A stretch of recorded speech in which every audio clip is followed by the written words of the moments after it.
Hi everyone! Welcome to Souped Up Recipes. Today we're making wonton skin. The problem of making your own wonton skin is how to roll the sheets to paper thin. Well, if you have a pasta maker, then you don't need to watch this video because you can just put the dough into the machine and it will automatically give you thin wrappers. But what if you don't have one? Then you have to roll it by hand. Trust me, it is not hard at all as long as you know the technique. The best part of this video is that we're not only making wonton skin. You can also use this for shumai, dumplings. So let's get started. In a large bowl, adding 300 grams of all-purpose flour and a quarter teaspoon of salt. Then pour in 160 grams of water in batches. In the same time, use chopsticks to stir it until it looks like this. That is all the ingredients you need for this recipe. It's simple, but the trick is how to knead and roll the dough. First, you just gather all the flour together, make it into a dough. It won't look that good right now. Cover it and let it sit for 30 minutes. This is 30 minutes later. It should be more pliable than before. Now I will show you how to knead a dough. Use your body weight to press the dough. Grab the side of the dough that is further away from you. Then fold that in half. Use your body weight to press the dough again. Turn your dough to 90 degrees angle. Repeat this again and again. It doesn't matter if you turn the dough to the left or right, but it has to be the same direction always. You can use a standard mixer to do the kneading part if you have one. I am just showing you how to do it by hand. In about 5 minutes, you can flip the dough over. You should see that the other side is very smooth. But this is not ready to roll yet. We have to let it sit for another 30 minutes. This is 30 minutes later. Squeeze the dough from the middle and divide it in half, so it is easier to work with because it's quite hard to roll a big dough like that. Shape the dough into a round piece. Fold the broken part into the middle. Flatten it by your hand. And now we can start to roll it flat. Wonton skin is very thin, so you will end up rolling this dough into a big sheet. That is why you want to use a long rolling pin. In the beginning, I am just trying to roll it flat and a little bigger. Once the sheet is big enough to wrap the rolling pin around, then you can put some cornstarch to prevent sticky. I know, a lot of people like to use flour to prevent sticky when making bread, but you have to use cornstarch when making wonton skin. Because cornstarch doesn't contain any glutinous, so it will just cover the surface of the dough instead of mixing into the dough. So the wonton skin won't stick to each other when you pile them up. Next, we are going to roll the dough into paper-thin sheet. When you roll it, the force needs to go to 4 directions.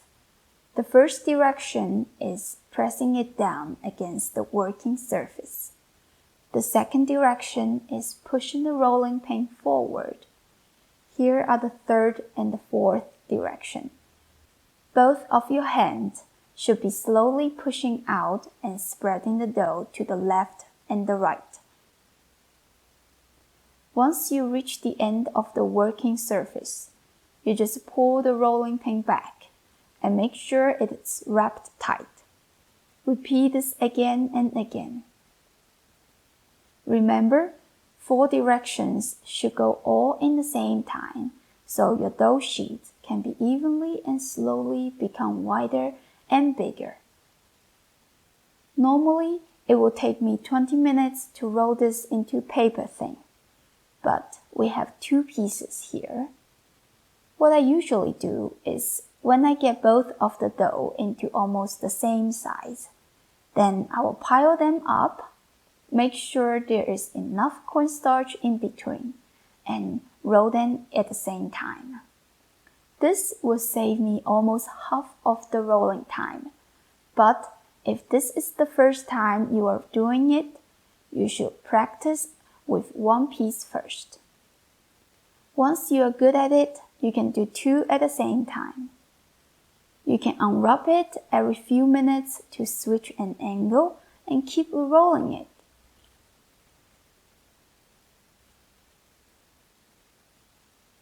Put more cornstarch if needed. Wonton skin is something that takes time and patience. Well, when you live in a place where you can't buy this easily, then you have to make your own. Just focus it on another 5 minutes and you will get something like this. Now, let me show you how does it look like. You should be able to see through your finger from the sheet. It is not done yet because the middle of the sheet is thinner than the edge. That is normal because when you roll it, the middle gets most of the pressure. It is hard to show that on the camera, but if you make your own, then you will notice that. Now, what you need to do is give a few more rolls on the edge to make sure the whole sheet is even. Now you can cut it into the size that you want. What I usually do is using the rolling pin as a stander and cut it straight. Then pile all the pieces together and keep cutting it. Now I am just picking out the irregular pieces. I make my own wrappers all the time. This one, the thickness is about 0.6 millimeter. Sometimes I will make it even thinner, like this one. It is about 0.3 millimeter. You can also use a round mold to cut it into round shape. The thickness and the shape depend on how you like and what do you want to do with it. This recipe can be wonton skin, dumpling skin, shumai skin. Here are the differences. For fried wonton, I like it to be a little thicker because you don't want it to break when frying it.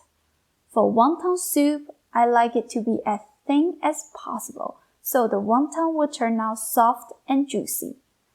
I will add an egg yolk into shumai skin because it brings that bright yellow color, which is the traditional Cantonese style. Dumpling skin is also a round shape, but it is thicker. You don't want it to be too thin or else your dumpling will break when you cook it. Also, this is good to freeze. Just make sure there's enough cornstarch in between each layers. Put them in a soluble bag and freeze them. Whenever you need to use them again, just take them out. Defrost them in room temperature or in the fridge. When it becomes soft and pliable, you are good to go. The reason I want to make this video is that now I moved to Ecuador. It is so hard to find some basic Chinese ingredients in this country. So I thought that many of my audience are from different parts of the world and you might have the same problem as I do. So I hope this video is helpful to you and please give me a thumbs up. If you do make these wrappers and need some recipes to go, I have videos about how to make wontons, shumai, and dumplings. I will put the video link in the description, so you can check them out. If you like Chinese food, please subscribe to my channel and hit the notification bell so you don't miss any episode. If you want to know more about me or support me, check out my Patreon link. It's right there. And I'll see you next time. Bye!